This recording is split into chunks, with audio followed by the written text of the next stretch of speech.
ఐదు రాష్ట్రాల ఎన్నికల ఫలితాల్లో బీజేపీకి పట్టం కట్టబెట్టిన ప్రజలందరికీ ఆ పార్టీ జాతీయ అధ్యక్షులు అమిత్ షా కృతజ్ఞతలు తెలిపారు.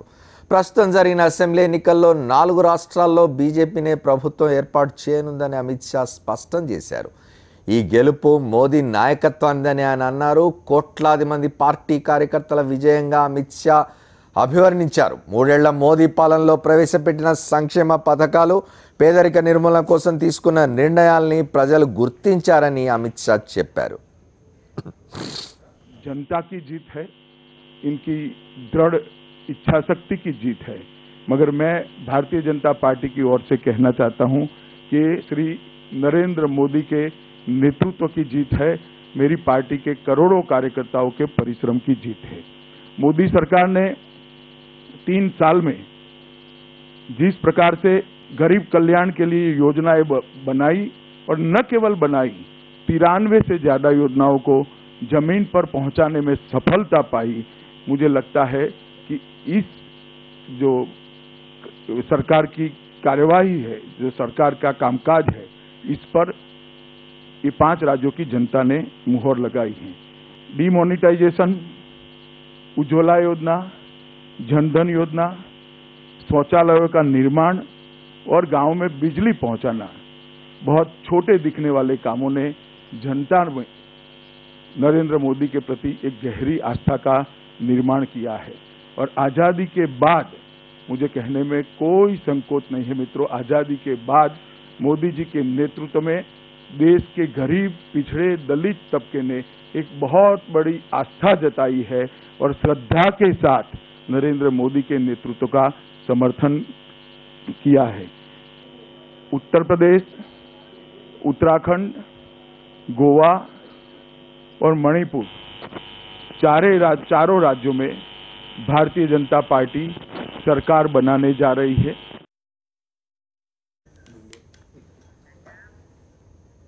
ఉత్తరప్రదేశ్ ప్రజలు అసెంబ్లీ ఎన్నికల్లో సమాజ్వాదీ పార్టీని తిరస్కరించారు.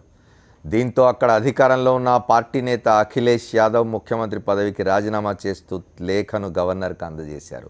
అంతకుముందు ఫలితాలపై మాట్లాడిన అఖిలేష్, అసెంబ్లీ ఎన్నికల్లో ఉత్తరప్రదేశ్ ప్రజలు ఇచ్చిన తీర్పును స్వాగతిస్తున్నామన్నారు. యూపీ ప్రజలు తాము చేసిన అభివృద్ధి కంటే ఇంకా మంచి పనులు చేస్తారని నమ్మకంతోనే బీజేపీని గెలిపించి ఉంటారని తాను భావిస్తున్నట్టు అఖిలేష్ చెప్పారు. అధికారంలో కంటే ప్రతిపక్షంలో ఉండి కూడా ప్రజలకు చేరువ అవుతానన్నారు. కాంగ్రెస్తో మైత్రి ఇకపై కూడా కొనసాగుతుందని అఖిలేష్ స్పష్టం చేశారు. प्रदेश का चुनाव का परिणाम आ चुका है और इस उत्तर प्रदेश के परिणाम, जनता का जो भी फैसला है, लोकतंत्र में हमें बहुत खुशी के साथ स्वीकार है। मैं अपनी पार्टी के तमाम कार्यकर्ता, नेता जो इस चुनाव के समय पर समाजवादी पार्टी के साथ खड़े रहे, मैं उनका भी धन्यवाद देता हूं। मुझे खुशी इस बात के साथ कि कांग्रेस के साथ गठबंधन रहा, 2 युवा नेता साथ आए और गठबंधन आगे भी रहेगा। పంజాబ్లో కాంగ్రెస్ హస్తం పంజా విసిరింది. మొత్తం 117 అసెంబ్లీ సీట్లలో కాంగ్రెస్ 77 సీట్లలో ఆధిక్యంలో ఉంది. ఎన్నో ఆశలు పెట్టుకున్న ఆప్ ఉసూరు అనిపించింది. కేవలం 20 సీట్లకే ఆప్ పరిమితమైంది. ఇక శిరోమణి అకాలీదళ్ బీజేపీ కూటమి 18 స్థానాలతో సరిపెట్టుకుంది. మొదటి నుంచి పంజాబ్లో కాంగ్రెస్ ఆప్ హోరాహోరీగా తలపడతాయని, బీజేపీ అకాలీ కూటమి 10 స్థానాలకే పరిమితం అవుతుందని అందరూ అంచనా వేశారు. కానీ ఆప్ ఆశించిన మేర ఫలితాలు సాధించలేక 20 సీట్లకే పరిమితం కాగా పూర్తిగా తుడిచిపెట్టిపోతుందని అంచనా వేసిన అకాలీదళ్ బీజేపీ కూటమి 18 స్థానాలతో పర్వాలేదనిపించింది.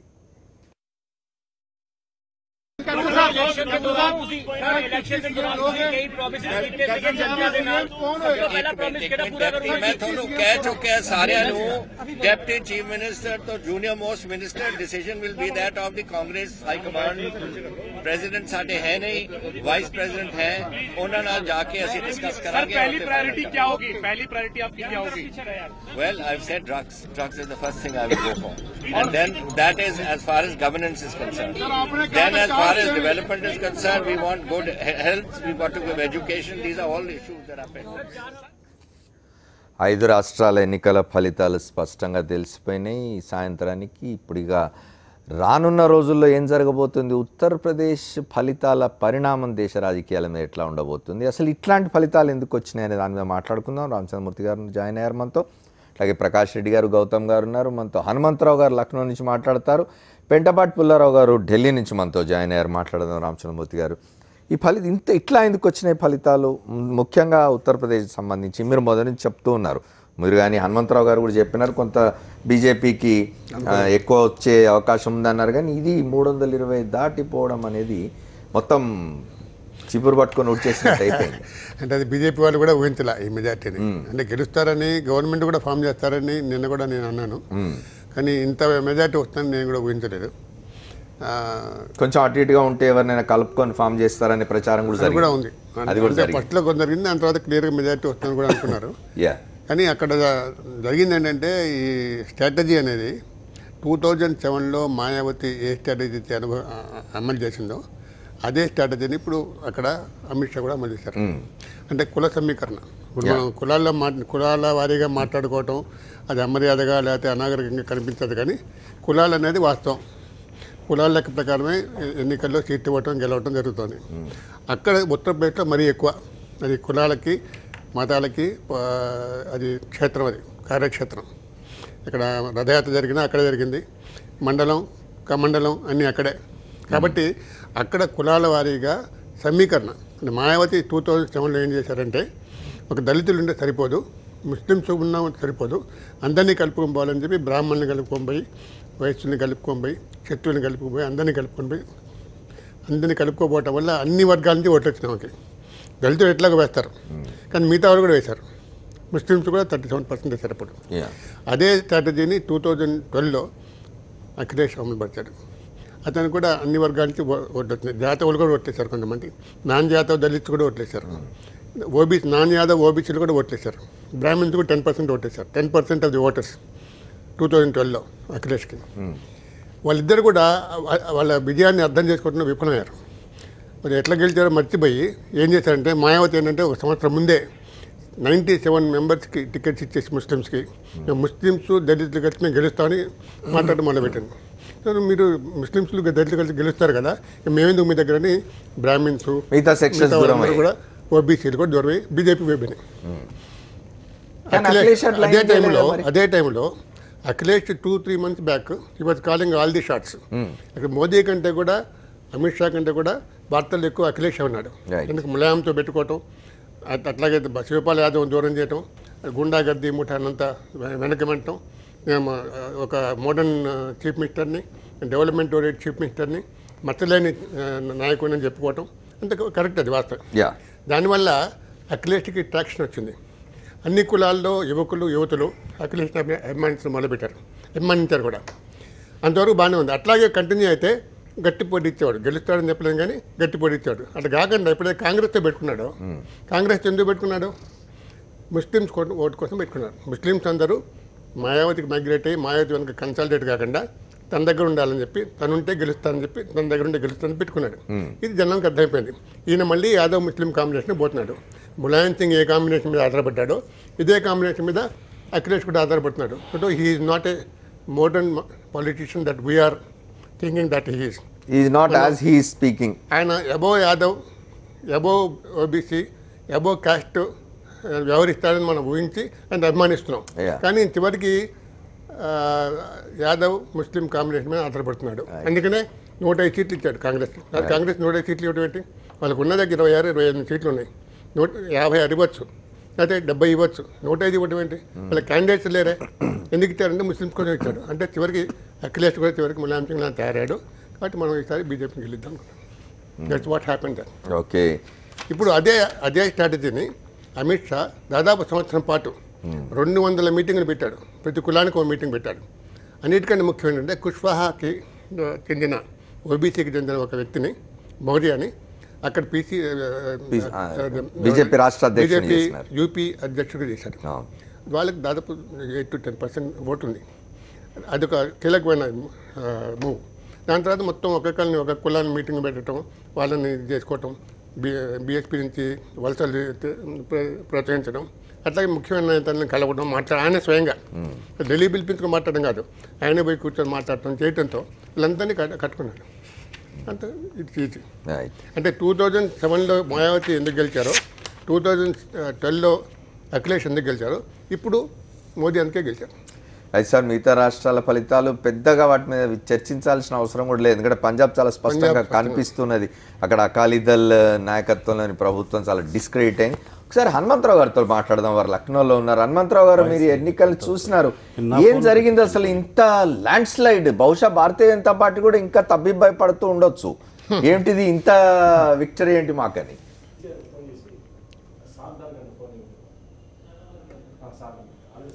హనుమంతరావు ఒక డిలే ఉంటుంది.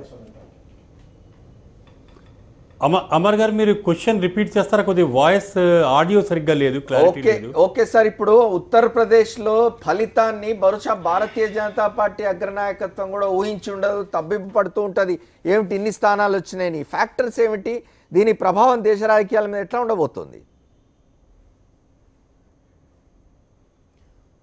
మీరు అన్నది చాలా కరెక్ట్గా అన్నారు అమర్ గారు. భారతీయ జనతా పార్టీలో కూడా లీడర్స్తో మాట్లాడినప్పుడు వాళ్ళు ఇన్సైడ్ ఇచ్చిన పిక్చర్ కూడా ఏంటంటే, మాకు మెజారిటీ వస్తుందన్న కాన్ఫిడెన్స్ ఉందని చెప్పి అన్నారు. కానీ ఇట్లా ల్యాండ్ స్లైడ్ విక్టరీ జరుగుతుందన్న కాన్ఫిడెన్స్ చాలా మంది భారతీయ జనతా పార్టీ లీడర్స్లోనే లేదు. వాళ్ళకే కొద్దిగా ఆశ్చర్యంగా ఉంది. ఆన్ కెమెరా మాకు 300 వస్తాయి, 265+ వస్తాయి అన్న వాళ్ళు యాక్చువల్లీ ఆఫ్ కెమెరా వాళ్ళు ప్రిడిక్ట్ చేసింది కూడా ఏదో ఒక విధంగా మాకు మెజారిటీ వస్తుందనే విషయం మాట్లాడారు. కానీ ఎవరు ఇంత పెద్ద ల్యాండ్ స్లైడ్ విక్టరీ వస్తుందని చెప్పి అనుకోలేదు. మీరు కారణాలు అడిగారు. యాక్చువల్లీ కారణాలని గనక మనం వివరంగా మాట్లాడితే చాలా వరకు భారతీయ జనతా పార్టీ చేసింది ఏంటంటే స్టెప్ బై స్టెప్. ఇప్పుడు ఫస్ట్ 2 ఫేజుల్లో భారతీయ జనతా పార్టీ తన క్యాంపెయిన్ని కొద్దిగా సబ్డ్యూడ్గా అట్టే పెట్టింది. ఎందుకంటే ఫస్ట్ 2 ఫేజెస్ కొద్దిగా ముస్లిం డామినేటెడ్ ఫేజెస్. ఆ తర్వాత స్లోలీ భారతీయ జనతా పార్టీ ఒక రకమైన పోలరైజేషన్కి పిచింగ్ చేసుకుంది. That was one factor. మీరు చూడండి, కబ్రిస్తాన్, శంషాన్, ఎలక్ట్రిసిటీ రంజాన్లో దొరుకుతోంది, దీవాళీలో దొరకట్లేదు అనే అంశాల నుంచి నెమ్మదిగా ఆ పిచింగ్ ఒక రకంగా పోలరైజేషన్ వైపు వెళ్ళింది. అది ఒక factor.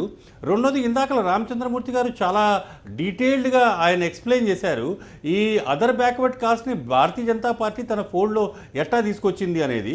So the rest of the other backward caste, especially the extremely backward caste ఉన్నారు, around 32 to 33% of the population of Uttar Pradesh. అందులో నిషాద్, కేవట్, పాల్, గడరియా, కుర్మి, ఈ జాతులన్నింటినీ, మౌర్య, లోద్, వీటిలన్నింటినీ భారతీయ జనతా పార్టీ వీళ్ళు దాదాపుగా 3% to 5% కాన్స్టిట్యూట్ చేస్తారు. వాళ్ళందరితో చాలా బాగా సోషల్ ఇంజనీరింగ్ చేసి, ఎస్పెషలీ కుర్మీలతో పాటు అనుప్రియా పటేల్ పార్టీ అప్నాదల్తో coalition, then Bharatiya Samaj party Omprakash Rajbhar party తో రాజ్భర్ ఓట్ల కోసం ఒక కోయలేషన్, వేరే వేరే రకాలుగా 60% ఆఫ్ ది క్యాడర్కి దాదాపుగా 13% ఉన్న ఓబీసీ క్యాడర్ని, అదర్ బ్యాక్వర్డ్ కాస్ట్ క్యాడర్ని ఒక రకంగా 60% వరకు వాళ్ళకి ప్రతినిధిత్వం ఇచ్చి ఒక రకంగా భారతీయ జనతా పార్టీ ఈ అదర్ దెన్ యాదవ్ కమ్యూనిటీని వాళ్లతో పాటు తెచ్చుకోవటంలో పూర్తిగా సఫలమైంది. ఇవి భారతీయ జనతా పార్టీకి ప్రో ఫ్యాక్టర్స్. రెండోది, అఖిలేష్ చేసిన డెవలప్మెంట్. ఇన్ఫ్యాక్ట్ అఖిలేష్ డెవలప్మెంట్ చేశాడు, కానీ ఆ డెవలప్మెంట్ రూరల్ ఏరియాస్లో పర్కులేట్ అవ్వలేదు. అదేంటంటే ఒక రకంగా Akhilesh has become the symbol of the poster boy of the development plank of Uttar Pradesh. కానీ ఆ డెవలప్మెంట్ని స్లోగా విలేజెస్లో పర్కులేట్ చేయటంలో అఖిలేష్ అంత బాగా చేయలేకపోయాడు.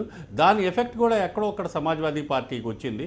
And Bharatiya Janata party 2-3 schemes అవి బాగా ఫలించినట్టు కనిపిస్తున్నాయి. ఒకటేమో ఉజ్వల యోజన, అది దాని రిటర్న్స్ భారతీయ జనతా పార్టీకి బాగా దొరికింది. రెండోది దీన్ దయాల్ గ్రామ్ జ్యోతి యోజన, ఇది కూడా electrification, rural electrification centre direct ఇంటర్వెన్షన్తో చేసిన ప్రోగ్రామ్స్, ఇవి బాగా భారతీయ జనతా పార్టీకి ఓట్స్ ఫెచ్ చేశాయని చెప్పి అనుకుంటున్నాను. ఓకే హనుమంతరావు గారు, మనం ఒకసారి పుల్లారావు గారితో మాట్లాడి మన ప్రకాష్ రెడ్డి గారికి, గౌతమ్ గారికి. పుల్లారావు గారు, ఇవాళ యూపీ పరిణామాలు, యూపీ ఎన్నికల ఫలితాల ప్రభావం రానున్న రోజుల్లో దేశ రాజకీయాల మీద ఎట్లా ఉండబోతుంది, మోదీ ఏం చేయబోతున్నారు ఇంకా?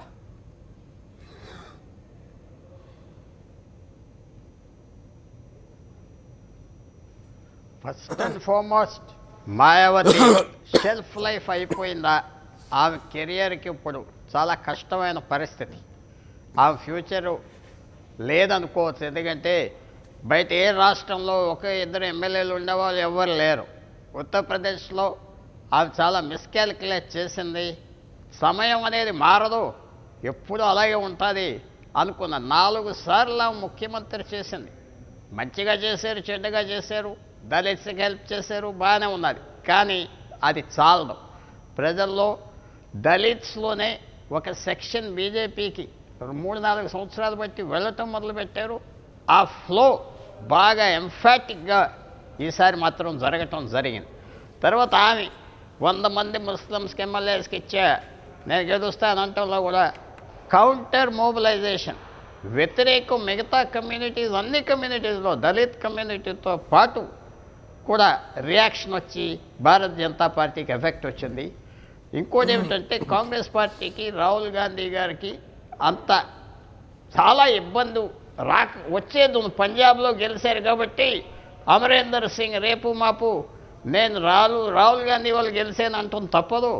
ఆయనకి ఫ్యూచర్ చక్కగా గోవాలో కూడా గవర్నమెంట్ ఏమన్నా వస్తే ఆయనకి పెద్ద ఇబ్బంది ఉండదు. కానీ యూపీలో మాత్రం చాలా కష్టమైన పరిస్థితి కాంగ్రెస్ పార్టీకి. 7-8 సీట్లు ఏవో వచ్చినాయి, ఓటులు తగ్గిపోయినాయి. ఆ కాంగ్రెస్ ఓటర్స్ అందరూ వాళ్ళ క్యాండిడేట్ లేని చోట బీజేపీకి వేశారు ఆ 3%, 5%.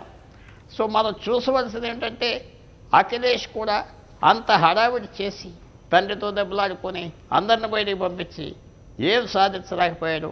ల్యాప్టాప్స్ ఇచ్చేనే వేల లక్షల ల్యాప్టాప్స్ ఇచ్చాడు, వాళ్ళు ఓటేయలేదు. స్మార్ట్ ఫోన్ ఇస్తా అన్నాడు, పట్టించుకోలేదు.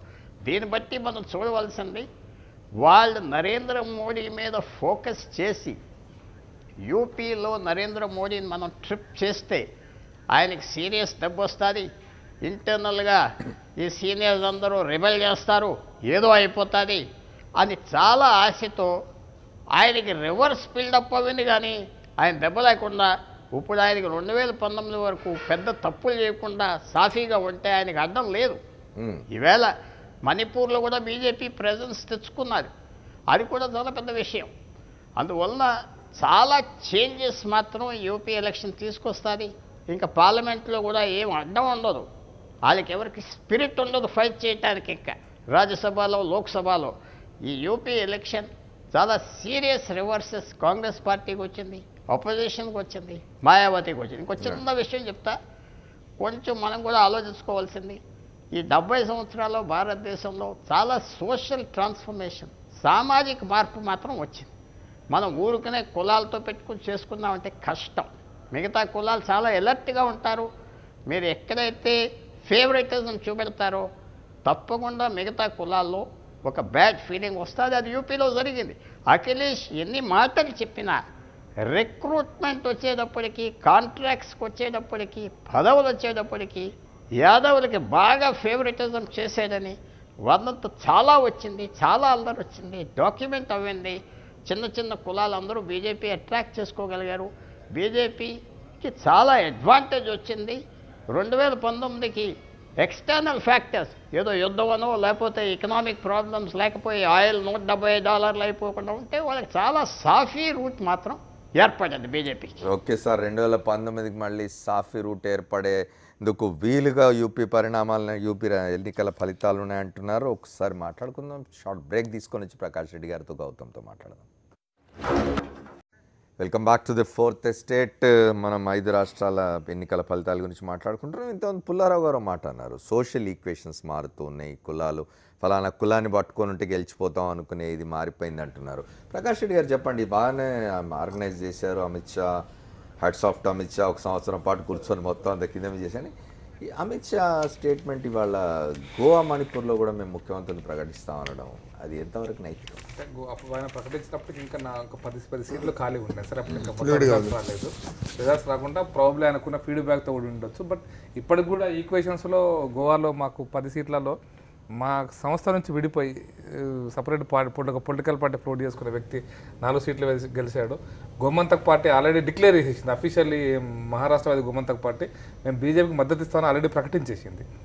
దాంతో న్యాచురల్గా ఒక 7 సీట్లు అవుతాయి, 13 సీట్లు 20 +−1 ఇండిపెండెన్స్ సహజంగా ఇంతకుముందు అట్లాగే జరిగింది. ఇంతకుముందు 18 సీట్లతో బీజేపీ గవర్నమెంట్. సరే గోవా వరకు సరే మణిపూర్ ఎట్లా? మణిపూర్లో డెఫినెట్లీ బీజేపీని అప్రిషియేట్ చేయాల్సింది, అక్కడ మణిపూర్లో స్థానాలు రావడం అనేది. కానీ ఇదేమిటి ఇది మేము అక్కడ ప్రభుత్వాన్ని ఏర్పాటు చేస్తాం, ఒకటి ఉంది సార్, నైతికంగా 56 సీట్లు ఉన్నటువంటి కాంగ్రెస్ పార్టీ 54 సీట్లు కాంగ్రెస్ పార్టీ ఈరోజు 24 పడిపోయింది, 26 పడిపోయింది. సహజంగా నైతికం అంటే అట్లీస్ట్ హాఫ్ మార్క్ కూడా దాటలేదు. కాబట్టి నైతికంగా ఉండేటువంటి ఇష్యూ ఉంటుంది. అప్పటికి మణిపూర్లో 10 సీట్లు డిక్లేర్ కాలేదు వారు మాట్లాడినటువంటి సందర్భంగా. That is one reason. But మీరు అన్నిటికంటే ముఖ్యమైన అంశం ఏంటంటే, మీరు రాత్రి ప్రణయ్ రాయ్ గారు ఒక 3 hours డిస్కషన్ పెట్టాడు, live discussion from UP. Interesting ఏంటంటే యూపీలో ఒక ముస్లిం మహిళలు, ఈవెన్ 22 సంవత్సరాలు 20 సంవత్సరాలు చదువుకునే అమ్మాయిలు, దళిత మహిళలు, ఓబీసీ మహిళలు, ముస్లిం మహిళలు కూడా ఇంక్లూడింగ్ ముస్లిం మహిళలు, ట్రైబల్ మహిళలు కూడా, మహిళలు ఈవెన్ పురుషులు కూడా మాట్లాడుతున్నప్పుడు అందరి దీంట్లో కూడా ఒకటి విషయం సార్, నరేంద్ర మోడీ మీద నమ్మకాన్ని ప్రకటించారు. నెంబర్ 1 అంటే విశ్వాసం. ఎవ్వరు కూడా మతం గురించి మాట్లాడలే, ఎవరు కూడా కులం గురించి మాట్లాడే. మా అమ్మాయి 10th క్లాస్ ఇంటర్మీడియట్ చదువుతుంది, డిగ్రీ చదువుతుంది, మా అమ్మాయి ఇంకా బాగా చదువుకోవాలనుకో నరేంద్ర మోడీ గారు మాకు సహకరిస్తారని నమ్మకంతో మేము ఓటేస్తున్నాం అన్నారు. మా అమ్మాయి ఇప్పుడు బీకామ్ చేస్తున్నది, బీకామ్ చదివిపేట కోసం నేను కూలీ పని చేసి నేను చదివిపిస్తున్నాను, నరేంద్ర మోడీ గారు అధికారంలోకి వచ్చి ఇక్కడ ఉద్యోగాలు వస్తాయని నమ్మకంతో నేను చేస్తున్నాను అన్నది. అట్లా ఒక ట్రైబల్ అమ్మాయి, నేను డిగ్రీ అయిపోయింది, నేను ఫ్యాషన్ డిజైనింగ్ పెట్టుకుంటాను, స్కిల్ డెవలప్మెంట్ నేను నేర్చుకోబోతున్నాను, ఆ నేర్చుకొని ఫ్యాషన్ డిజైనింగ్ మౌలు పెట్టుకుంటాను. ఇది నేను అనుకో సోషల్ ఇంజనీరింగ్ అంటున్నాం మనం ఈరోజు. కానీ ఇవన్నీ కూడా ఫ్యాక్టర్స్ మనకు చెప్పకుండా సైలెంట్ ఫ్యాక్టర్. ఇది అంతా కూడా ఓట్ ట్రాన్స్ఫర్ అయింది, సైలెంట్గా ఓట్ ట్రాన్స్ఫర్ అయింది. డెవలప్మెంట్ మీద విశ్వాసం మీద, నరేంద్ర మోడీ గారి మీద విశ్వాసం మీద. సార్ కూడా 2 సార్లు మనకు ఇంతకుముందు ఒక చర్చలో నేను అక్కడ నుంచి విన్నాను. డిమానిటైజేషన్ జరిగిన తర్వాత బాగా ఎక్కువ డిమానిటైజేషన్ ఎఫెక్ట్ న్యాచురల్గా ట్రెడిషనల్ బీజేపీ ఓటర్సే ఎక్కువ నష్టపోయేది. ఎందుకంటే ఆ కమ్యూనిటీ, బిజినెస్ కమ్యూనిటీ బాగా ఇబ్బందులు పడుతుంది. అయినా కూడా మేము బీజేపీకి ఓటేస్తామని చెప్పారు. ఈవెన్ లక్నో లాంటి సిటీలో కూడా, ఈవెన్ వారణాసి లాంటి సిటీలో కూడా ట్రెడిషనల్ బీజేపీ ఓటర్స్ ఎవరైతే ఉన్నారో వాళ్ళు ఎక్కువ ఇబ్బంది పడ్డారు, ఎక్కువ నష్టపోయినారు. దీనివల్ల వ్యాపారాలు నష్టపోయినాయి. అయినప్పటికీ కూడా మేము బీజేపీకి ఓటేస్తామనే విశ్వాసం నరేంద్ర మోడీ గారి నాయకత్వంలో దేశం అభివృద్ధి కనుక చెందితే, డిమానిటైజేషన్ యొక్క ఫలితాలు కనుక వస్తే, అంటే మంచి ఫలితాలు వస్తాయని ఆశిస్తూ మేము నరేంద్ర మోడీకి ఓటేస్తామన్నారు. ఇవన్నీ ఫ్యాక్టర్స్ని ఎందుకు చెప్తున్నానంటే, అక్కడ సోషల్ ఇంజనీరింగ్ అనేది కొంత ఫ్యాక్టరే ఉంటుందని నా అభిప్రాయం. ఉంది, అసలు లేదు, 0 ఫ్యాక్టర్ నేను అనడం లేదు. దళిత్ ఫ్యాక్టర్ కావచ్చు, ఓబీసీ ఫ్యాక్టర్ కావచ్చు, మిగతా ముస్లిమ్స్ లేదా ఇంకేదైనా యాదవ్ ఫ్యాక్టర్ అయి ఉండొచ్చు. నేను అది మాత్రమే ఎన్నికలను ఇక్కడ దాకా తీసుకుపోయింది బీజేపీ అని మాత్రం నేను అనుకోను. మిగతా అదర్ ఫ్యాక్టర్స్, మోడీ మీద విశ్వాసం, నమ్మకం, అభివృద్ధి ఎజెండా, ఇవన్నీ కూడా ఖచ్చితంగా బీజేపీకి అడ్వాంటేజ్ అయిందనేది మాత్రం నా నమ్మకం. అంటే రాబోయే రోజుల్లో మీరు అడిగారు, రాబోయే రోజుల్లో జరిగేది ఏంటంటే, ఈవెన్ దేశం ఇప్పుడు మాయావతి గారు స్టేట్మెంట్ ఇచ్చారు, ముస్లిమ్స్ 40% 30% ఉన్నటువంటి నియోజకవర్గాల్లో కూడా బీజేపీ గెలిచింది, ట్యాంపరింగ్ అయింది. రాంపూర్ లాంటి సీట్లలో 40% ముస్లిమ్స్ ఉన్న దగ్గర కూడా. ఈరోజు నేను అనే పాయింట్ ఏంటంటే, ముస్లిమ్స్ కూడా ప్రాబబ్లీ, నేను 100% ముస్లిమ్స్ 50% ముస్లిమ్స్, ఒక్క టికెట్ కూడా ముస్లిమ్స్ కి కూడా ముస్లిమ్స్ వేశారని నేను అందుకోసం చెప్తాను. మరి coming to that point, ticket నేను చెప్దామనుకుంటున్న పాయింట్ అది. టికెట్ ఇవ్వడమా ఇవ్వకపోవడం అంటే ప్రధాన అంశం కాదు. అసలు టికెట్ ఇస్తే ఒక ఎమ్మెల్యే అవుతారు, ముస్లిం ఎమ్మెల్యే, 4 ఇస్తే 4 ఎమ్మెల్యే అవుతారు. బట్ ముస్లిం సమాజం యొక్క సమగ్ర దీంతో ముస్లిం ఎమ్మెల్యే లేక కాదు, ఎంపీలు లేక కాదు, కానీ బై అండ్ లార్జ్ ఇంతమంది ఎమ్మెల్యేలున్నా, ఎంపీలున్నా, ఇంతమంది ముస్లిమ్స్ మేము ముస్లింలం అని చెప్పినా, మతవాదం పేరు మీద ఈ బీజేపీ అనగానే హిందూ పార్టీ, మీకు వ్యతిరేకమైన పార్టీ అని ఓన్లీ పూజా పద్ధతులు, విశ్వాసం, నమ్మకం, ఒక దేవుడి మీద నమ్మకం. స్పైట్ ఆఫ్ మీ ప్రధానమంత్రి, మీ నాయకులు మాట్లాడే మాటలు, ఖబరస్థాన్ మాట్లాడి రంజాన్ పవర్ ఉంటుంది, దీపావళికి పవర్ ఉంటుంది, ఇట్లా మాట్లాడినా కూడా ముస్లింలు వేశారంట. నేనేమంటే ముస్లిమ్స్ 100% వేయకపోయి ఉండొచ్చు, కానీ ఎవరైతే వాళ్ళ ఆకాంక్షలకు అనుగుణంగా, అంటే మతం పక్కన పెడతాం, విశ్వాసం పక్కన పెడితే, వాళ్ళ ఆకాంక్షలను తీర్చుకోవడం కోసం రాబోయే రోజుల్లో సంక్షేమం కానీ అభివృద్ధి కానీ ఉంటుందన్న నమ్మకం ఉండేటువంటి 10-20% ముస్లిమ్స్ వేసి ఉండొచ్చు. 100% ముస్లిమ్స్ ఒకవైపు వేశారని నేను అనడం లేదు. That is 1 factor. రెండో ఫ్యాక్టర్ అంటే మీరు అన్నట్టుగా ఒక పర్టికులర్ ఫ్యాక్టర్ మాత్రం నేను చెప్పదలుచుకున్నాను. సార్ మీరు అందరూ కూడా డిస్కస్ చేసిన పాయింట్, ఒక 8% 10% ఉన్నటువంటి యాదవులను లేదా ఒక ముస్లిం సమాజాన్ని, ప్రతి ఒక్క నాయకుడు మేము సెక్యులర్, మేము ముస్లింలకు ఇచ్చేస్తాం, మేము సెక్యులర్, మేము ముస్లింకి ఇచ్చేస్తాం అనేటువంటి ఫీలింగ్ క్రియేట్ కనుక చేస్తే ముస్లిమ్స్ 15-20% ఉండిండొచ్చు, దాంట్లో కూడా విభజన వస్తుంది. మీరు ఏ రాజకీయాల కోసం ఇంతకుముందు కూడా డిస్కషన్ అయిపోయింది సార్. ఎవరైనా సరే తమ కులం గురించి మాట్లాడితే నా పోస్ట్ కోసం మాట్లాడతాం కులం, కానీ వాస్తవానికి ప్రజలు కులం గురించి ఆలోచించట్లేదు. ఓటేసేటప్పుడు కులం గురించి ఆలోచించారు. పొద్దు ఒక 5%, 10% మీ ఛానల్లో మీరున్నప్పుడే చెప్పాను, 5-10% ఎక్కడన్నా కులం అనేది ఆలోచిస్తారు, కానీ మిగతా అన్ని కూడా వాళ్ళ ఆకాంక్షలు, వాళ్ళ అవసరాలు, వాళ్ళ నమ్మకాలు, వీటి మీద ఓటేస్తున్నారు. ఆ ఓటేసిన ఫలితంగానే ఈరోజు ఆ స్థాయికి వచ్చింది. అన్ని సీట్లు వచ్చాయి. నరేంద్ర మోడీ గారి మీద విశ్వాసం, బీజేపీ మీద విశ్వాసం, అదేవిధంగా అఖిలేష్ మీద అవిశ్వాసం. మీకు అందుకోసం ఇప్పుడు దళితుల విషయంలో ఒక చిన్న సంఘటనను, అక్కడ ఉత్తరప్రదేశ్లో ఒక సంఘటనను, ఇక్కడ సంఘటన జరిగితే బీజేపీ బాధ్యులు, అక్కడ సంఘటన మాకు రాష్ట్ర ప్రభుత్వం బాధ్యత లేదా? ఈవెన్ ముజఫర్ నగర్ ఇన్సిడెంట్లో కూడా ముస్లిమ్స్ విషయంలో మీరు చాలా ఎక్కువ ముస్లిమ్స్ సపోర్ట్ చేస్తారు, నాన్ ముస్లిమ్స్ని వ్యతిరేకిస్తున్నప్పుడు అక్కడ మెజారిటీ జాట్ కమ్యూనిటీ వాళ్ళు సహజంగా వ్యతిరేకం చేస్తారు. At the same time final ఒకటే పాట చెప్తున్నాను, అఖిలేష్ గారి యొక్క 5 సంవత్సరాల దీంట్లో ముఖ్యంగా వెస్టర్న్ యూపీ కానీ లేదా గంగా నది పరివాహక ప్రాంతంలో రైతుల విషయంలో పట్టించుకోలేదని మాత్రం చాలా మీరు డెవలప్మెంట్ అది అర్బన్ సెంటర్స్, రోడ్స్ విడి ఉండొచ్చు, కానీ రైతుల విషయం నరేంద్ర మోడీ గారు ప్రకటించిన విధానాలను వాళ్ళు కంపేర్ చేసుకొని ప్రాబబ్లీ మోరాలెస్ ఫార్మర్స్ అందరూ కూడా బీజేపీ వాళ్ళతో గెలిచామనుకుంటున్నారు, కానీ ముందున్నది ముసళ్ళ పండుగ. మీరు రైతు they have to declare the fees loan waiver in a very first cabinet meeting. Yes, that has to do. నిలబెట్టుకోవాలి ముసళ్ళ పండుగ. అందుకని ఆంధ్రప్రదేశ్ లో చూసాం ఏం జరుగుతున్నదో. ఆర్బీఐని అడ్డం పెట్టి ఆర్బీఐ పేరు చెప్పి ఆర్బీఐ అనుమతించడం లేదని కేంద్ర ప్రభుత్వాన్ని చూసాం, రాష్ట్ర ప్రభుత్వాన్ని చూసాం, అదే కేంద్ర ప్రభుత్వం మరి అక్కడ విశ్వాసంతో వాళ్ళు గెలిపించారు. ఆర్బీఐ అని చెప్పడానికి తప్పించుకోవడానికి కూడా అవకాశం, ఎందుకంటే కేంద్రంలో ఉంది కూడా ఎన్డీఏ ప్రభుత్వమే, కాబట్టి ఆర్బీఐ అవకాశం ఆంధ్రప్రదేశ్ లో ఉంది కూడా ఎన్డీఏ ప్రభుత్వమే. ఉన్నప్పటికీ ఎన్డీఏ ప్రభుత్వంలో మీరు చిన్న భాగస్వామ్యం అని చెప్తే చెప్పుండొచ్చు, కానీ నాకు అవకాశం లేదు. కాంగ్రెస్ నాయకులు గౌతమ్ గారు మీకు 2017 శాసనసభ ఈ 5 రాష్ట్రాల ఎన్నికలేమో కానీ ఒక మంచి నాయకుడు అయితే వచ్చినాడు. పంజాబ్లో సిద్ధు వచ్చినాడు, మీకు బాగా మాట్లాడుతున్నాడు, ఇన్స్పైర్ చేసే విధంగా. కాంగ్రెస్ ఎక్కడ తప్పులు చేసింది అనిపిస్తుంది యూపీలో? అంటే యూపీతో పాటు రోజు రోజుకు తగ్గిపోతున్నది కాంగ్రెస్. 4-5 రాష్ట్రాలని మనం ఒకసారి చూస్తే ఉన్న ప్రభుత్వాల మీద బలమైన వ్యతిరేకత ఒకటి వ్యక్తమైందని మనకు అర్థమవుతుంది. యూపీ ఒక ఉదాహరణ. నిన్నటిదాకా అఖిలేష్ అధికారులు ఉన్నారు. ఈ అధికారంలో ఉండే వాళ్ళని ఓడిగట్టి ఇంకొకరిని అధికారంలోకి తేవాలి అనేటి ప్రజలు అనుకున్నప్పుడు, సపోజ్ మాయావతి అధికారంలోకి వచ్చి అవకాశం లేనప్పుడు ఉన్న అవకాశం బీజేపీనే చేసుకుని ఉండొచ్చు ప్రజలు. వేరే పంజాబ్లో మీకు బీజేపీ శిరోమణి అకాలీదళకు వ్యతిరేకంగా అధికారులు ఉన్నారు, వాళ్ళకి వ్యతిరేకంగా అక్కడ కాంగ్రెస్ ఉంది, ఇమీడియట్గా వాళ్ళు కాంగ్రెస్కి అవకాశం ఇచ్చారు. ఉత్తరాఖండ్లో వాళ్ళు కాంగ్రెస్ 5 ఏళ్ళ అధికారులు ఉంది, దానికి వ్యతిరేకంగా బీజేపీకి అధికారంలోకి ఇచ్చారు. మణిపూర్ యాక్చువల్గా కాంగ్రెస్ 15 ఏళ్ళుగా అధికారంలో ఉంది, అయినా ఇప్పుడు సింగిల్ లార్జెస్ట్ పార్టీగా అక్కడ తన ఉనికి కాపాడుకోగలిగింది మామూలుగా అయితే. వేరే గోవాలో నిజానికి ఉన్న బీజేపీకి వ్యతిరేకంగా కాంగ్రెస్కి సింగిల్ లార్జెస్ట్ ఇచ్చారు, ఇండిపెండెన్స్ చీలిపోయిన ఉంటే. అంటే ఈ 5 రాష్ట్రాల్లో నాకు అర్థమైంది ఏంటంటే, ఒకటే పర్టికులర్గా ఉన్న ప్రభుత్వాల మీద అయితే వ్యతిరేకతగా ఒక ఫలితంగా వచ్చాయి అనేది కూడా ఒక చెప్పొచ్చు. ఇది ఒక అనాలిసిస్.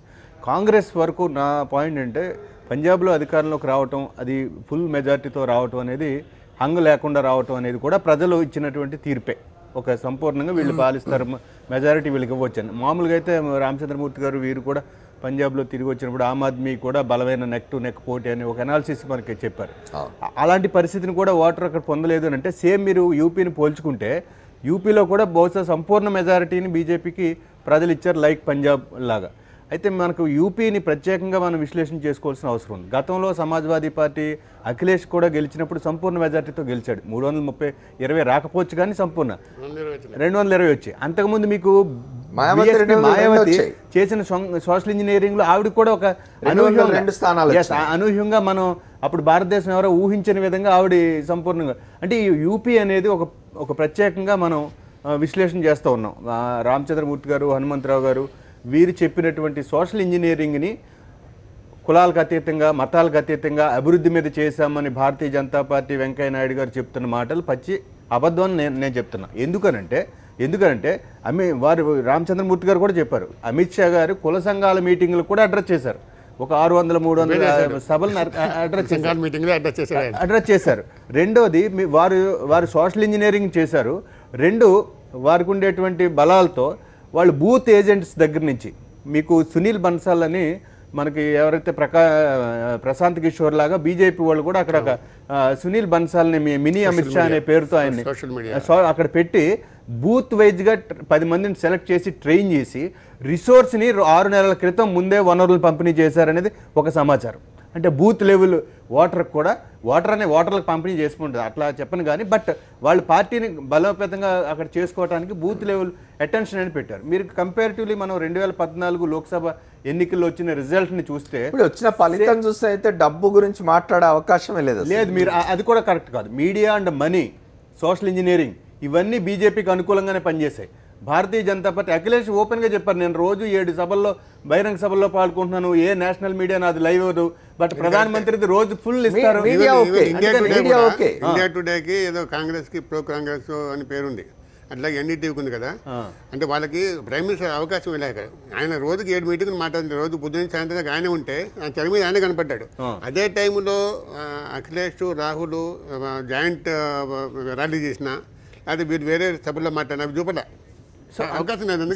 సహజంగానే ప్రధానమంత్రికి ఎక్కువ ప్రయారిటీ ఇస్తారు. అదే కాదు నేను అనేది, భారతీయ జనతా పార్టీ వారు ఎలక్షన్లు బాగా చేశారు. ఒకటి ప్రజాస్వామ్యంలో ఎలా ఇంటింటికి పంచే డబ్బులు గెలుపుని ఒప్పుకుంటాం. మామూలుగా ఎన్నికల్లో ఇంటింటికి పంచే డబ్బుల గురించి మాట్లాడతాం కదా, ఇక్కడ అది కూడా పెద్ద ప్రభావం చూపింది అనిపించడం లేదు. అది ఇప్పుడు కాదు, ఈ 3 నెలల ముందే కాదు, మీకు పోలింగ్ బూత్స్ ట్రైనింగ్ ఎప్పుడైతే జరిగిందో అప్పటి నుంచే ఒక రిసోర్స్ మేనేజ్మెంట్ జరిగిందంటున్నాను నేను. అదేమి ఓటర్లకు డబ్బులు పంచారా లేకపోతే కేడర్కి ఆ విషయం కాదు. నేను మీడియా మేనేజ్మెంట్ జరిగింది, సోషల్ ఇంజనీరింగ్ మేనేజ్మెంట్ బాగా యూపీ ఎలక్షన్స్ బాగా చేశారు, నో డౌట్. అది ఎవరైనా ప్రజాస్వామ్యంలో మెజారిటీ వచ్చినప్పుడు దాన్ని ఆమోదించి తీరాల్సిందే, అభినందించలేకపోవచ్చు కానీ ఆమోదించాలి కదా. సో అట్లాగే పంజాబ్లో కూడా, ఈవెన్ పంజాబ్లో కూడా ఆమ్ ఆద్మీ అనేది పెద్ద ఎత్తున నష్టం చేస్తేమో కాంగ్రెస్ పార్టీకి అనుకున్నాం. నిజానికి ఎక్కువ నష్టం ఆమ్ ఆద్మీ పార్టీ. ఈవెన్ గోవాలో 50-55 నిన్న కూడా అన్నారు, ఎగ్జిట్ పోల్స్ లో 55-55 అన్నారు, రాలేదు. కానీ మీకు ఈవెన్ గోవాలో కూడా కొన్ని శాతం ఓట్లు చీల్చుకోవడం ద్వారా కాంగ్రెస్ పార్టీకి ఉండే, అంటే ఉన్న ప్రభుత్వం మీద అక్కడ ఆల్టర్నేటివ్ పార్టీకి రావాల్సిన ఓట్లు రాకుండా పోతున్నాయి. సో ఇవన్నిటిలో మనం అర్థం చేసుకోవాల్సింది, యూపీ వరకు కాంగ్రెస్ పార్టీ చాలా నష్టపోయింది అనేది నా భావన. ఎందుకు నష్టపోయిందంటే రూరల్ జాట్ 6 ఓట్లని ఆమ్ ఆద్మీ పార్టీ తీర్చుకుంది అనుకున్నాం, బాగా తీర్చుకుంది అనుకున్నాం. అది కాకుండా వాళ్ళకి అడిగారు ఒక ప్రశ్న, భవిష్యత్తు ఎలా ఉండబోతున్నారు మళ్ళీ వచ్చి మాట్లాడుకుంది. ఒక షార్ట్ బ్రేక్ తీసుకొని వస్తాను నేను. స్టేట్ మీరు మాట్లాడుతున్నారు బ్రీఫ్గా చెప్పండి. తర్వాత దేశ పరిణామాలు లేకపోతే మొత్తంగా రాజకీయ పరిణామాలు అనేది నిజంగా యూపీ చాలా ప్రభావితం చేసే, భారతదేశాన్ని ప్రభావితం చేసే అంశమే. అయితే యూపీ ఒక ప్రత్యేకమైన అంశం కూడా, అది బీహార్ కాదు, లేదంటే అది కర్ణాటక కాదు, అది ఆంధ్రప్రదేశ్ కాదు. కనుక యూపీ వరకు వారు విజయం సాధించారు. ఆ వాతావరణం భారతదేశం మీద నేను ఎట్లా ఆలోచిస్తున్నానంటే, ఖచ్చితంగా భారతీయ జనతా పార్టీ ఇప్పుడు ఎన్నికలు ఫలితాల ప్రభావం త్వరలో రాన్న గుజరాత్ మీద కూడా ఉంటుంది. గుజరాత్ నిజానికి నరేంద్ర మోదీ రాష్ట్రం, అది అయితే అక్కడ 15 ఏళ్ళుగా వాళ్ళు అధికారులు ఉన్నారు. అది కూడా మనం చూడాలి. రేపు మధ్యప్రదేశ్లో లేదా కర్ణాటకలో వచ్చిన ఈ 5 రాష్ట్రాల ఎన్నికల్లో యాంటీ ఇన్కంబెన్సీ పనిచేసినట్టు అక్కడ కూడా పనిచేస్తుంది అంటారా? చెప్పొచ్చు కదా. నిజానికి ఇప్పుడున్న ఒక ఆయన ఉదయం ఒక అనాలిసిస్ చేశారు, ఎట్లా అధికారులు ఉండేది వ్యతిరేకత వచ్చిందంటే, రేపు ఇక్కడున్న కేసీఆర్ మీదో లేకపోతే ఇక్కడున్న చంద్రబాబు మీదో లేకపోతే గుజరాత్ మీదో లేకపోతే మధ్యప్రదేశ్లో కూడా ప్రజలు చెప్పలేము. అప్పుడున్న ప్రభుత్వాన్ని దించాలని అనుకున్నప్పుడు ప్రజలకు ఉన్న ఆల్టర్నేటివ్లు ఎన్నుకుంటారు అక్కడ ప్రజలు. సో అట్లాంటి పరిస్థితుల్లో ఇప్పుడు భారతీయ జనతా పార్టీ ఎజెండా ఏదైతే ఉన్నదో, ముఖ్యంగా ఉత్తరప్రదేశ్లో గెలిచారు, ఆమోదిస్తున్నాం. కానీ ఒక్క ముస్లిమ్స్ కూడా 20% ప్రాతినిధ్యం జనాభా కలిగినటువంటి ప్రాంతంలో ఒక్క ముస్లిమ్స్ కూడా బీజేపీ సీట్ ఇవ్వకుండా విజయం సాధించింది. బహుశా అది అని చెప్పారు కదా, ఒకటి ఇస్తే ఎమ్మెల్యే అవుతాడు, మొత్తం గుజరాత్ మోడల్ నరేంద్ర మోదీ పనిచేస్తున్నాడని విశ్వాసం ఉంది. నేనేమన్నానంటే గుజరాత్లో కూడా అలాగే ఒక ముస్లిమ్స్ కూడా సీట్ ఇవ్వకుండా గెలిచింది బీజేపీ. సో గుజరాత్ మోడల్నే యూపీలో కూడా ఇంప్లిమెంట్ చేశారు. అది ఎందుకు ఇంప్లిమెంట్ చేశారు అని అంటే, బహుశా హిందుత్వాన్ని మోర్ కన్సాలిడేట్ చేయడం కోసం చేసి ఉండొచ్చు, యాంటీ ముస్లిం చూపించి. అంతే కదా, వారు ఎన్నికల ముందు కూడా ముస్లిం సీట్ ఇచ్చిన వాడు ఓటేయడు, ఎందుకు ఇవ్వాలి ముస్లిమ్స్ కానీ ఓపెన్గానే మాట్లాడారు. సో ఈ పరిణామాలు నిజంగా హిందుత్వ రాజకీయాలని భారతదేశం మీద ఎలా రుద్దపోతున్నాయి. కనుక దీనికి ప్రత్యామ్నాయంగా నేను అంటున్నాను, కౌంటర్ పొలిటికల్ పోలరైజేషన్ అనేది ఇప్పుడు స్టార్ట్ అవుద్ది, మొదలవుతుంది. దానికి నేను అనుకుంటున్నాను కాంగ్రెస్ పార్టీ దాన్ని లీడ్ చేయబోతుంది. ఎందుకంటే అది ఒక్కటే జాతీయ స్థాయిలో అలాంటి ప్రాతిపదిక. దానికి ఒక సూచనగా అఖిలేష్ మాట్లాడే మాటలు కూడా తీసుకోవచ్చు, కాంగ్రెస్ తో గఠబంధన్ కంటిన్యూ అవుతుందని చెప్పాడు. ఒకసారి నేను పుల్లారావు గారితో మాట్లాడొస్తాను. పుల్లారావు గారు చెప్పండి.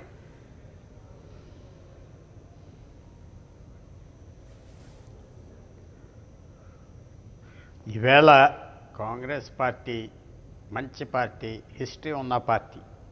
కానీ మన అందరికీ తెలుసు దాని లోపాలేంటి. ఈవేళ అది సరి చేసుకోకపోతే మన గౌతమ్ గారు అన్నట్టుగా కాంగ్రెస్ పార్టీ రాహుల్ గాంధీ గారి నాయకత్వానికి ఎవరైనా ఎదురు చూస్తారంటే కొంచెం కష్టంగా ఉన్నది. పార్టీలో చాలా మంచి లీడర్స్ ఉన్నారు.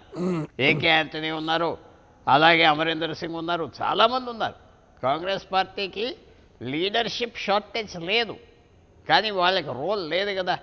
ఆఖరికి ఆ బస్సు మీద రాహుల్ గాంధీ ఒక్కడే తిరిగాడు, షీలా దీక్షిత్ను కూడా ఎక్కనివ్వలేదు. సింగిల్ లీడర్తో జరుగుతుందా పని, వాళ్ళు ఆలోచించుకోవాలి. తర్వాత ముస్లింకి టికెట్ ఇవ్వలేదు, కౌంటర్ పోలరైజేషన్ అవుతుంది. ఐ థింక్ కొద్దిగా ఆ డిబేట్ రావట్లేదు ఇంకా. ఈవేళ 10% ముస్లిమ్స్ వేసారా ఓటు బీజేపీకి, 10% వేసిన పెద్ద రెవల్యూషన్ అది. ముస్లిమ్స్ లీడర్షిప్ని వదిలేసినట్టు లెక్క. మీ వెనకాల వెళ్తే మేము ఓడిపోతాం, మేము ఎప్పుడూ భారతీయ జనతా పార్టీకి ఓటేయమని మా మీద ముద్రేస్తున్నారు. డెమోక్రసీలో ఏ కమ్యూనిటీ ఓట్లు మార్చుకుంటారు, ట్రాన్స్ఫర్ చేసుకుంటారు, మొబిలిటీ ఉంటుంది, ఆ కమ్యూనిటీకి బలం వస్తుంది. ఎప్పుడు ఇక్కడే ఉన్న వాళ్ళకి లెక్కలేదు.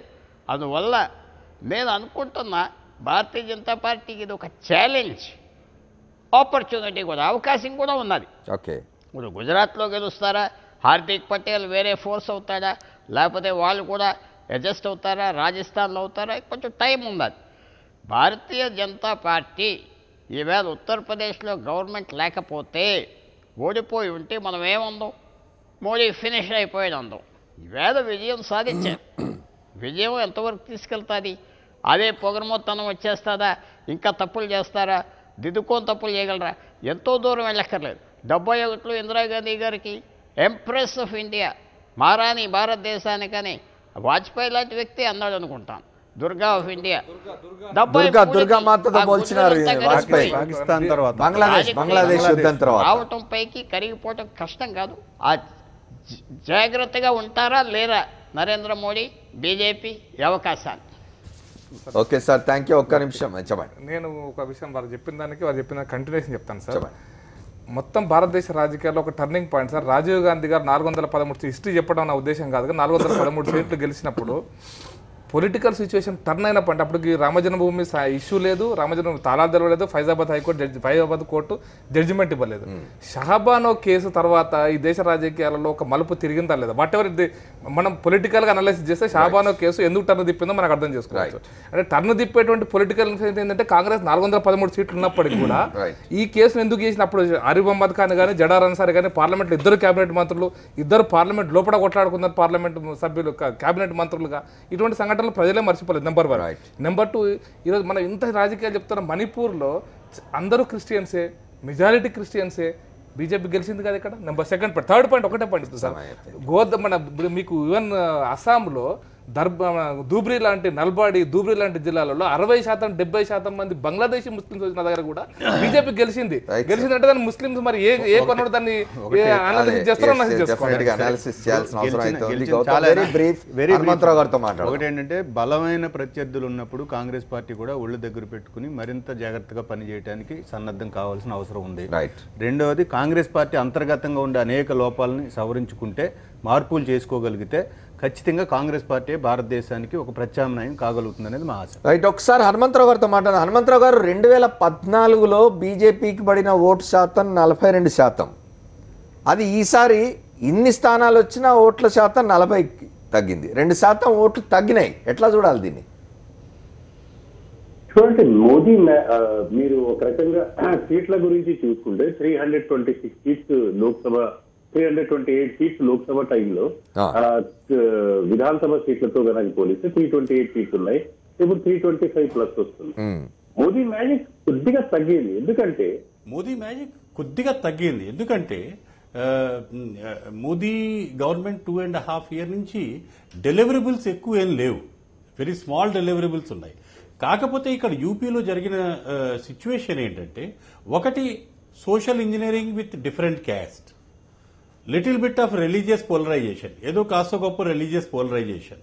మూడోది ఏంటంటే, రైతుల రుణమాఫీ విషయంలో ప్రధానమంత్రి ఒకవేళ గనక భారతీయ జనతా పార్టీ గెలిస్తే రైతుల రుణమాఫీ చేస్తాం, ఏది స్మాల్ అండ్ మార్జినల్ ఫార్మర్స్, ఆ అంశం బాగా వర్తించిందని చెప్పి అనిపిస్తుంది. సో ఈ ఫ్యాక్టర్స్ అన్ని చూసుకుంటే ప్లస్ రెండోది 2007 నుంచి యూపీ పీపుల్ ఒక రకంగా మైండ్ సెట్ జరిగింది ఏంటంటే కంప్లీట్ మెజారిటీ ఇచ్చేసి దాని అకౌంటబిలిటీ తీసుకుంటాం. 2007లో మాయావతికి ఇచ్చింది, బట్ కరప్షన్ ఇష్యూ మీద మాయావతి గవర్నమెంట్ పోయింది.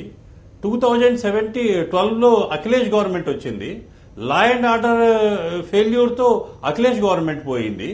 అండ్ 2017లో ఇప్పుడు భారతీయ జనతా పార్టీకి కంప్లీట్ మెజారిటీ ఇచ్చింది. But the countdown for Bharatiya Janata party starts from today onwards.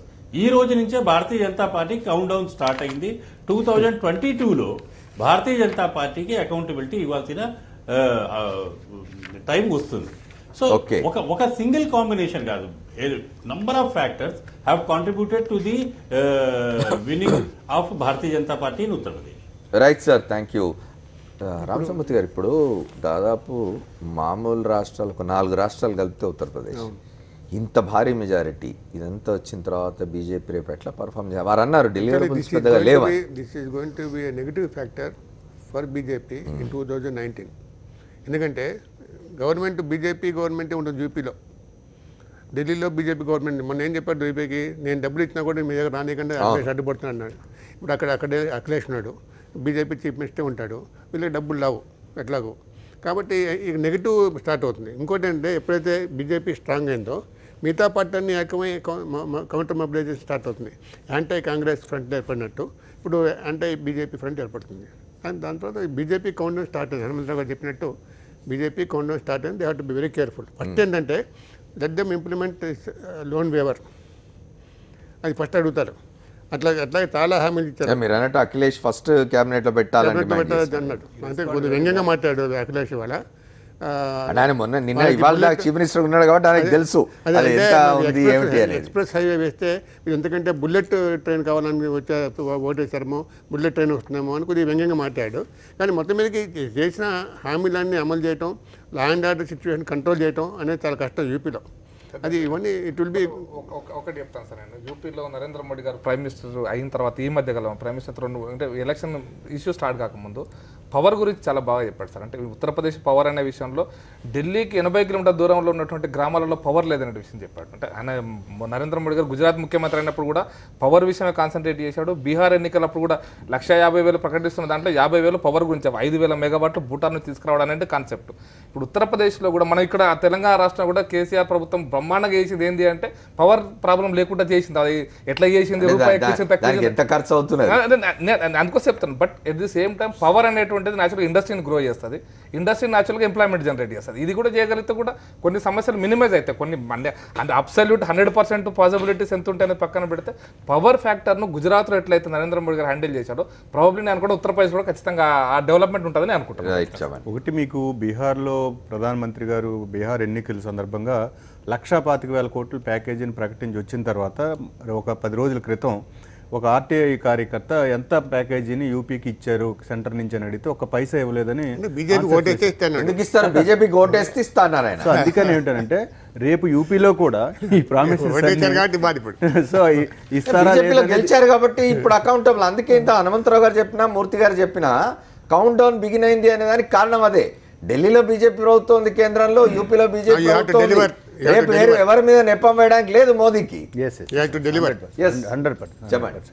So అందుకని దేశ రాజకీయాల మీద భవిష్యత్తులో ఖచ్చితంగా వారు మూర్తి గారు చెప్పినా పుల్లారావు గారు చెప్పినా ఇవన్నీ కూడా కాంగ్రెస్ పార్టీ చాలా బాధ్యతగా, దేశం పట్ల బాధ్యతగా, ప్రజల పట్ల బాధ్యతగా, ప్రత్యర్థులు బలంగా ఉన్నారనేది అప్రమత్తతో పనిచేయగలిగితేనే కాంగ్రెస్ పార్టీ కూడా ప్రజలు ఆదరిస్తారు.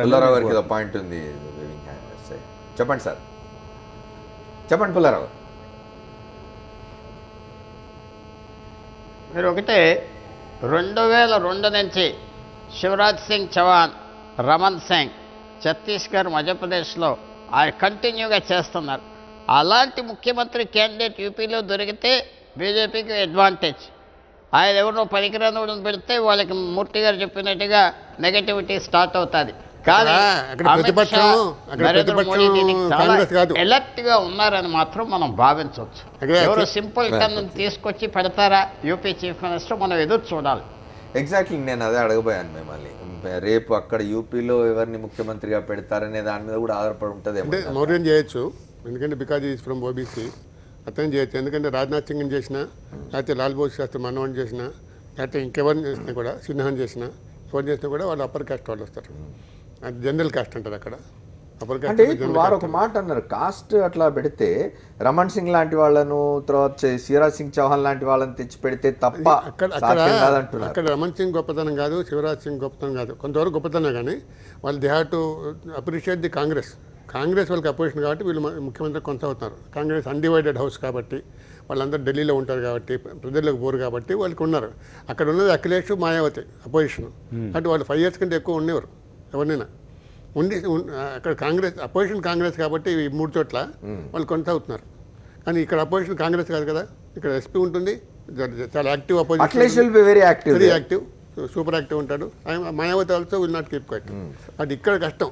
అంటే ఛత్తీస్గఢ్లో మధ్యప్రదేశ్లో కంటే కూడా ఇక్కడ చాలా కష్టం. ఒక్క పాయింట్ చెప్తాను సార్. ఉత్తరప్రదేశ్ యొక్క జనాభా పరంగా లేదా డెమోగ్రఫీగా ఉత్తరప్రదేశ్ ఉన్నటువంటి ఇంత పెద్ద జనాభా ఉన్నటువంటి ప్రపంచంలో పెద్ద 5 దేశాల్లో ఒక దేశం అది, ఒక రకంగా చెప్పండి ఉత్తరప్రదేశ్. ఉత్తరప్రదేశ్లో కనుక జీడిపి పెరగకపోయినా, ఉత్తరప్రదేశ్ పర్ క్యాపిటల్ ఇన్కమ్ పెరగకపోయినా, ఉత్తరప్రదేశ్ యొక్క డెవలప్మెంట్ దేశం యొక్క డెవలప్మెంట్కు కాంట్రిబ్యూట్ చేయకపోతే ఎంతకాలం ఉన్నా దేశం యొక్క డెవలప్మెంట్ అనేది ఒక ఇబ్బందికరమైన పరిస్థితి ఉంటుంది. ఇది మోడీ గారు పదే చెప్తూ వస్తున్నారు. అంటే ఒక పెద్ద ప్రాంతంలో ఎక్కువ జనాభా ఉన్న దేశంలో వాళ్ళ పర్ క్యాపిటల్ ఇన్కమ్ పెరగాల, వాటి ఆర్థిక స్తోమత పెరగాల, వాళ్ళ అభివృద్ధి కూడా జరగాల. లిటరసీ టోటల్ నేషన్ క్యాలిక్యులేట్ చేసిన ఉత్తరప్రదేశ్ పెరగకపోతే నేషన్ ఉండదు. ఇండస్ట్రియల్ గ్రోత్ కూడా అంతే. ఉత్తరప్రదేశ్ ఇండస్ట్రీస్ లేకపోతే దేశం అంతా ఇన్నున్నా ఇక్కడ 100 ఉన్నా ఆడ 50 తగ్గిపోతే నేషనల్ యావరేజ్ తగ్గుతుంది. ఈ విషయంలో మోడీ గారు చాలా సీరియస్గా ఉన్నారు. Uttar Pradesh development is the first and top most priority agenda for Narendra Modi. అది ఇండస్ట్రియల్ గ్రోత్ కావచ్చు, ఎంప్లాయ్మెంట్ జనరేషన్ కావచ్చు, అగ్రికల్చర్ గ్రోత్ కావచ్చు. దీని విషయంలో చాలా ఖచ్చితంగా ఫుల్ కాన్సన్ట్రేషన్ మాత్రం నమ్మకం. ఢిల్లీలో చేయలేకపోయింది ఉత్తరప్రదేశ్లో చేస్తారని మోడీ గారు 2.5 years గా ఢిల్లీలో ఉన్న పరిస్థితి. హనుమంతరావు గారిని అడుగుతాం. హనుమంతరావు గారు ఎవరు ముఖ్యమంత్రి అయ్యే అవకాశం ఉంది ఉత్తరప్రదేశ్లో? ఉత్తరప్రదేశ్లో చూడండి, ఫ్రంట్ రన్నర్స్లో ఒకటి కేశవ్ ప్రసాద్ మౌర్య ఉన్నారు. ఆయన బ్యాక్వర్డ్ లీడరు, అంటే ఓబీసీ మౌర్య కమ్యూనిటీ నుంచి వస్తాడు, ఓబీసీ. సో ఆయన చాలా కృషి చేశాడు, ఆయన ఫ్రంట్ రన్నర్. అండ్ రెండోది Dinesh Sharma, is a Brahmin face. So BJP ఏంటంటే అప్పర్ కాస్ట్ ని కూడా బ్యాలెన్స్, ఎందుకంటే ట్రెడిషనల్ గా అప్పర్ కాస్ట్ బీజేపీకి ఇప్పుడు ఎంత మాట్లాడినా ఏది చేసినా యూపీలో క్యాస్ట్ ఈక్వేషన్ లేనిదే పాలిటిక్స్ ముందరికి జరగదు. కాబట్టి బీజేపీ ఈ క్యాస్ట్ ఈక్వేషన్ ని బ్యాలెన్స్ చేసుకోవడానికి ప్రయత్నం చేస్తుంది. ఒకవేళ గనక దినేష్ శర్మని చీఫ్ మినిస్టర్ క్యాండిడేట్ చేస్తే అప్పుడు కేశవ్ మౌర్య కంటిన్యూ అవుతాడు. లేకపోతే కేశవ్ మౌర్య లాంటి వాళ్ళని గనక చీఫ్ మినిస్టర్ చేస్తే ఒక బ్రాహ్మిన్ క్యాండిడేట్ ని యాజ్ ఏ పార్టీ ప్రెసిడెంట్ గా తీసుకొస్తారు. వీళ్ళందరిలో ఎవరు లేకపోతే ఎవరో ఒకళ్ళు ఆర్ఎస్ఎస్ బ్యాక్గ్రౌండ్ ఉన్న వాళ్ళు ఎవరో ఒకళ్ళు సంఘ నుంచి maybe a dark horse will emerge as chief just like Haryana Manohar Lal Khattar వచ్చినట్టు. Such dark horses may create problem again. ఎవరో స్వాములు ఇట్లాంటి వాళ్ళ పేర్లు కూడా. Maurya is also strong RSS person sir. RSS pracharak ఇంత ముందు మౌర్యకి అవకాశాలు ఉన్నాయి నాకు కూడా. ఇప్పుడు ఏంటంటే బహుశా యోగి ఆదిత్యనాథ్ పేరు వస్తుంది. అది పేరు వస్తుంది కానీ అతను చేయరు, అతను చేయరని తెలుసు అతను కూడా. ఓకే, మరి సమయం అయిపోతుంది. Yogi Adityanath fire brand leader, మోదీకి ఎక్కువ కాన్ఫిడెన్స్ లేదు ఆయన మీద. కేశవ్ ప్రసాద్ మౌర్య ప్లస్ దినేష్ శర్మ మీద ఉన్న కాన్ఫిడెన్స్ లెవెల్ యోగి ఆదిత్యనాథ్ మీద లేదు. తన స్పీచెస్ చాలా సార్లు బీజేపీని ట్రబుల్లో తీసుకొచ్చాడు. Not a very good able administrator. కాబట్టి యోగి ఛాన్సెస్ తక్కువ ఉన్నాయని చెప్పి అనుకుంటున్నాను. ఇంకోటి యూపీలో ప్రధానంగా యూత్ ఎక్కువ, 30% యూత్ బీజేపీకి ప్రోగా వాళ్ళు చాలా మాట్లాడారు ఈ డిమానిటైజేషన్ అప్పుడు కూడా. సో అందుకని బీజేపీ యొక్క రహస్య ఎజెండా అనండి, లేదంటే వాళ్ళ హిందుత్వ ఎజెండా అనండి, ఇప్పుడున్న యూత్ జనరేషన్కి దాని లోతుపాతులు పెద్దగా తెలియవు. అది ఇంప్లిమెంటేషన్లోకి వస్తే దాన్ని ఒక కౌంటర్ ఐడియాలజీ తోటే ఎదుర్కోవాల్సినటువంటి అవసరం. థ్యాంక్ యూ హనుమంతరావు గారు, పుల్లారావు గారు, అట్లాగే రామచంద్రమూర్తి గారికి, ప్రకాష్ రెడ్డి గారికి, గౌతమ్ గారికి కూడా కృతజ్ఞతలు. ఏదేమైనా 5 రాష్ట్రాల ఎన్నికల ఫలితాలు పూర్తిగా వచ్చేసినాయి. ఉత్తరప్రదేశ్లో ఈ భారతీయ జనతా పార్టీయే ఊహించని విధంగా విజయం లభించింది. 325 స్థానాలు గెలిచినారు. ఇక ఇతర రాష్ట్రాల్లో కూడా కాంగ్రెస్ పంజాబ్లో గెలిచింది, ప్రభుత్వాన్ని ఏర్పాటు చేయబోతున్నది.